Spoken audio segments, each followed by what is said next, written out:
know, no matter how it ends, you're with me even then. Hi, this is Carissa Witten here with the Cluck Ranch, and today we have a special guest with us, Jessica Weaver. Have you ever just really wanted something that you knew you shouldn't have and made you feel terrible, like lasagna? That's one of my favorites, and I'm so excited today because Jessica is going to show us how to make a gluten-free lasagna, and we cannot wait to show you.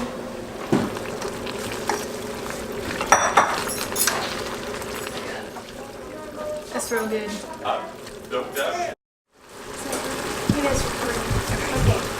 So once we get to this point, we want to drain off any extra grease because unlike noodles, the sweet potatoes that we use in this are not going to soak up any extra liquid.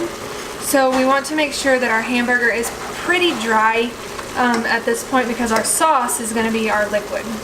So we're going to drain off the grease here, and then I have something special that you always need to do to hamburger before you put it in anything like this, or chili or tacos. It really builds flavor, and when I learned about how to do this, they said brown food is good food, and so the browner it gets, the better. And the days up ahead look a little bit brighter. Now that we've drained our hamburger, we're going to let it cook some more, and at this point you just kind of leave it alone, and you're going to want to go over and kind of get the rest of your stuff together.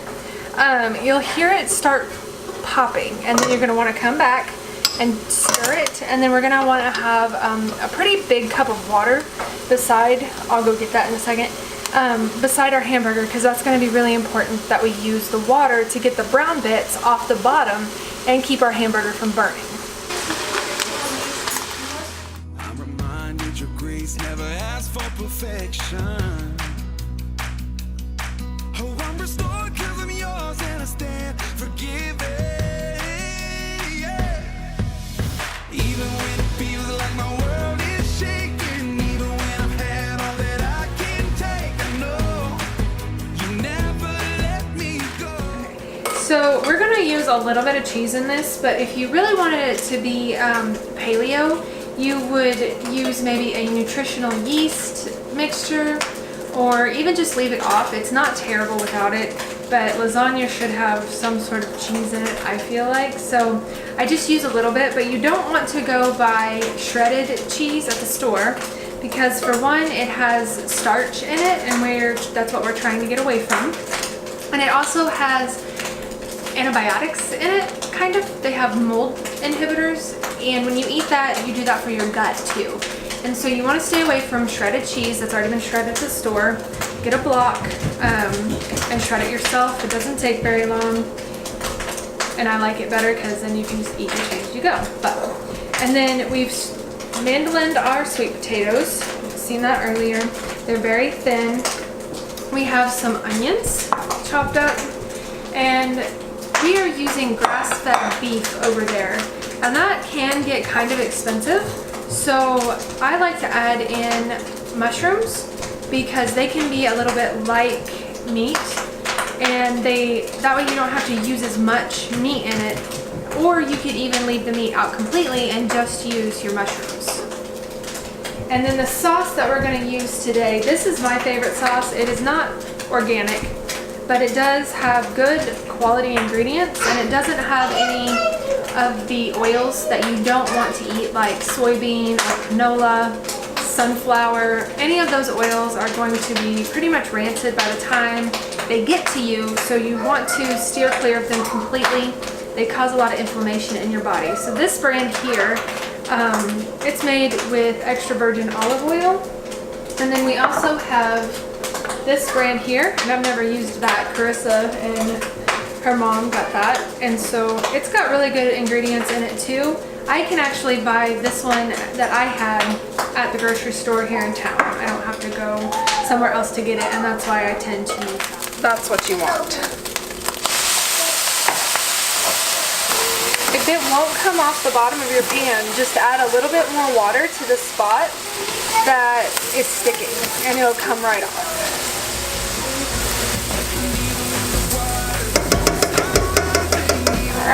let that rest just a little bit, do its thing. We'll come back and check on that a little bit later. Here in a minute, we're gonna add our mushrooms and onions to that, but while we're waiting on it to get done, we're going to mix our sweet potatoes with our spaghetti sauce and add our other seasonings. There we go.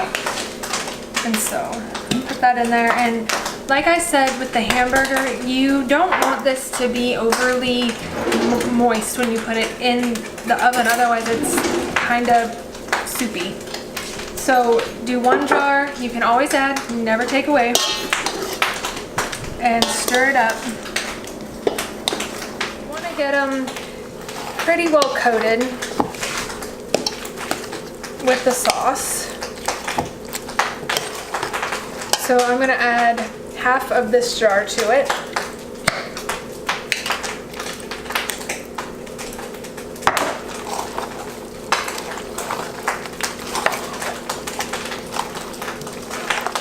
That looks about right for now. We can always add more, like when we put our hamburger in.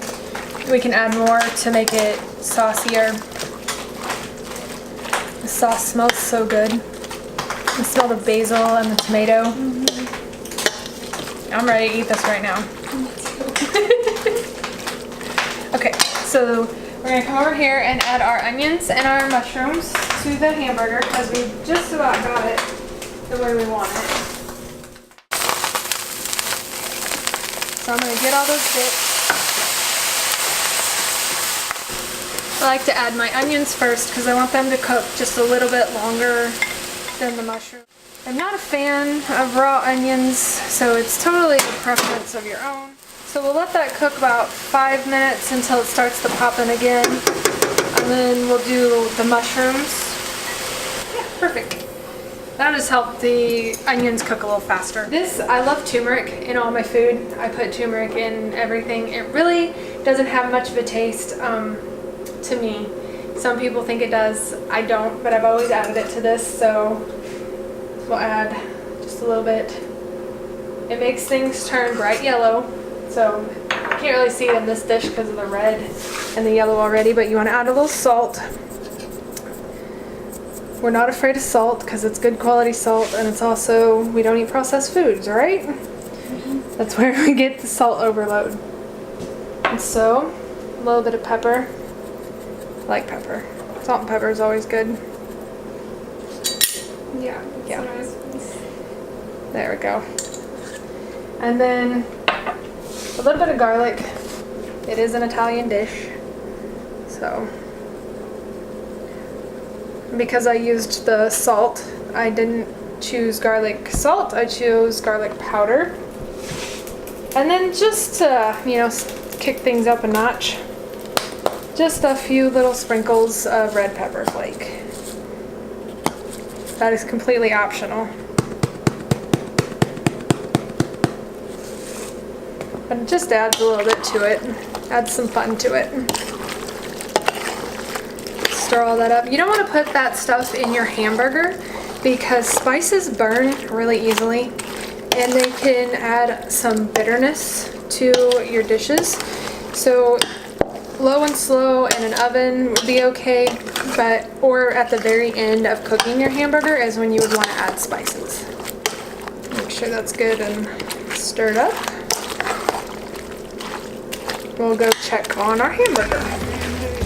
And even in the middle of the struggle, and even when it's hard to remember, you will own a mighty faith. I think I'll go ahead and put these in there. These don't need to cook long, they just need to get warmed up. I don't know why I do that, but I just like them to cook with a hamburger for a little while. You could probably put them in with the sweet potatoes. And if you were doing this without meat, you would want to do with the mushrooms the same thing that you were doing with the hamburger, but you would just have to be really careful not to let them burn. I'm gonna little steam going in there. We're gonna add, you can kind of see that the mushrooms have cooked down just a little bit and the onions are almost translucent. That's how I like them.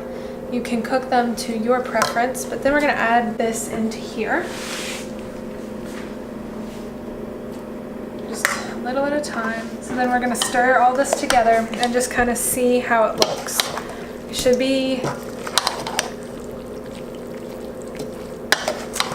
pretty equal balance of hamburger, sweet potatoes, and sauce. So that looks pretty good. I think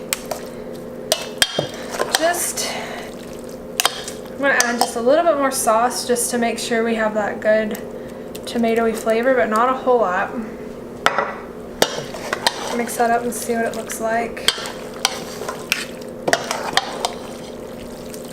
That's looking about right.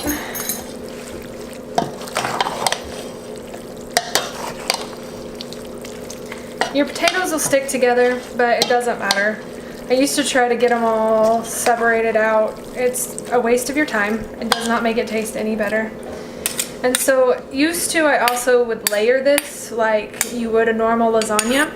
I would put the sweet potatoes down and then cheese and then beef, and it's a waste of your time. So I just mix it all together and then lay it out in our pan. We've already preheated the oven to 425. This seems to be a good temperature for this. You get brown sweet potatoes on the bottom, and it cooks pretty fast.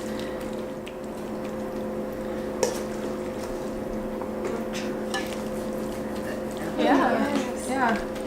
Now, if you wanted to, you can put your cheese on there, which we're going to. If you didn't, this would probably be the time to put your nutritional yeast or whatever you wanted to on there. It doesn't take much cheese either, just enough to get that little crust on the top.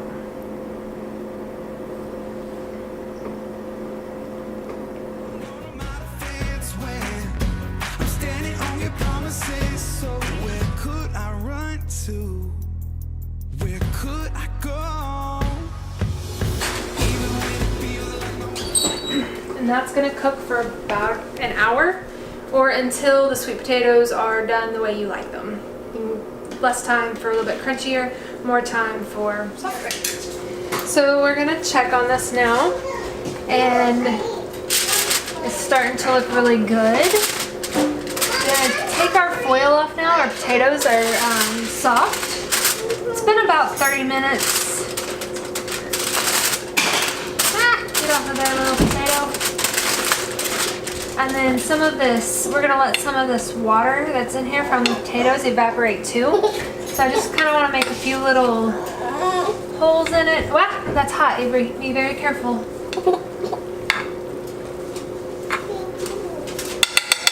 And then we'll put it back in and let that cheese brown and let some of that water boil off.